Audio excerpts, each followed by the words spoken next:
Hey, have you ever really stopped to look at the back of a $1 bill? I mean, we see them all the time, right? But it turns out it holds this incredible story about the birth of America that you probably never heard in school. It's a story about an influence that was hiding in plain sight for centuries, woven right into the very symbols of American power. So, take a look. On the right, you've got that classic bald eagle, right? It's clutching an olive branch in one talon and this bundle of arrows in the other. Then on the left, there's that strange, unfinished pyramid with the all-seeing eye on top. And those Roman numerals at the bottom, MDCTCLXXX. We all know that means 1776, the year of the Declaration of Independence. But the symbols themselves, they just feel older, don't they? Almost ancient.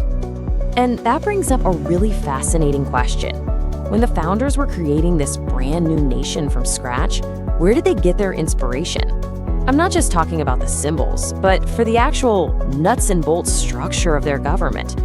Okay, let's set the scene for a second. It's 1787. The war is over, and you've got the Founding Fathers in Philadelphia trying to hammer out a constitution. They just threw off a king, so where do they look for a new blueprint? Well, the governments back in Europe were pretty much all monarchies, which Thomas Jefferson said just divided people into wolves and sheep. Yeah, that wasn't exactly the model they were going for.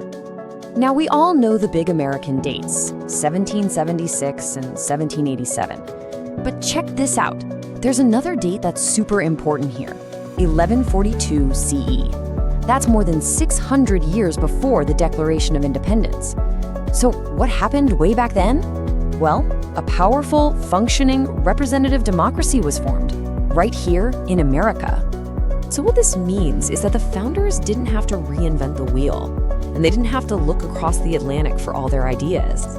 There was already a living, breathing example of the very principles they were dreaming of. And it had been thriving for centuries, literally in their own backyard. And that model was the Haudenosaunee Confederacy, a name you might know better as the Iroquois. This was this incredible federation of 5 and later 6 separate nations, the Seneca, Cayuga, Mohawk, Oneida, and Onondaga. And they were all united under a single, very sophisticated government. Their governing document was called the Great Law of Peace, and you can basically think of it as their constitution.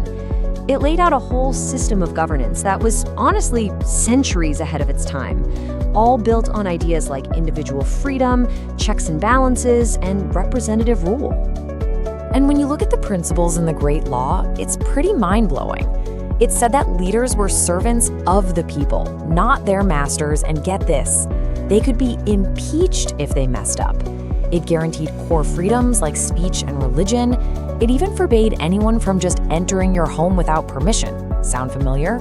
And maybe most amazing of all, it made sure women had a real voice in politics, a right that women in the US wouldn't have for over 100 years. So you might be wondering, okay, but did the founders even know about this? Oh yeah, they absolutely did. This wasn't some secret. Way back in the 1750s, Benjamin Franklin himself was publicly pointing to the Haudenosaunee Confederacy and telling the bickering American colonies to follow their example of unity. He literally saw their model and said, hey, that's what we should be doing. And this is where it gets just undeniable. When you put the Great Law and the US Constitution side by side, the parallels are just stunning. Both have a 2-house legislature, both have complex systems of checks and balances to keep power from getting concentrated, both have ways to impeach leaders. The whole idea of leaders being public servants, that concept has deep roots in Haudenosaunee governance. It's uncanny. Okay, so remember those symbols from the dollar bill. Let's go back to that. The Haudenosaunee represented their unified confederacy with this really powerful image, a bald eagle sitting on top of a great white pine, which they called the Tree of Peace. And at the base of that tree was a bundle of 5 arrows, all tied together. The idea was simple. 1 arrow is easy to break, but 5 together, unbreakable. Strength through unity.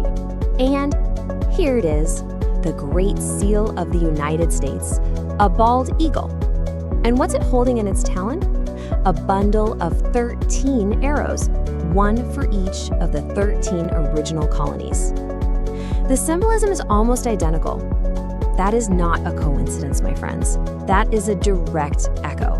But here's the twist in the story. Even with all these obvious connections, in both how the government was set up and the symbols they used, this incredible influence was basically erased from the history books. For centuries, most American historians either ignored it completely or flat out denied it, probably because it didn't fit with the neat and tidy story of a democracy inspired only by Europe. But you know, history has a funny way of coming to light eventually. And for this story, the official turning point, the moment the truth was finally put on the record, came in 1987. In that year, the United States Senate passed a resolution. It was a formal, official acknowledgement of this historical debt. The resolution says, and I'm quoting here, "The original framers of the Constitution are known to have greatly admired the concepts, principles, and governmental practices of the Iroquois Confederacy." It even says the Union of the Colonies was explicitly modeled upon the Iroquois Confederacy. I mean, there it is, in black and white, from the US government itself.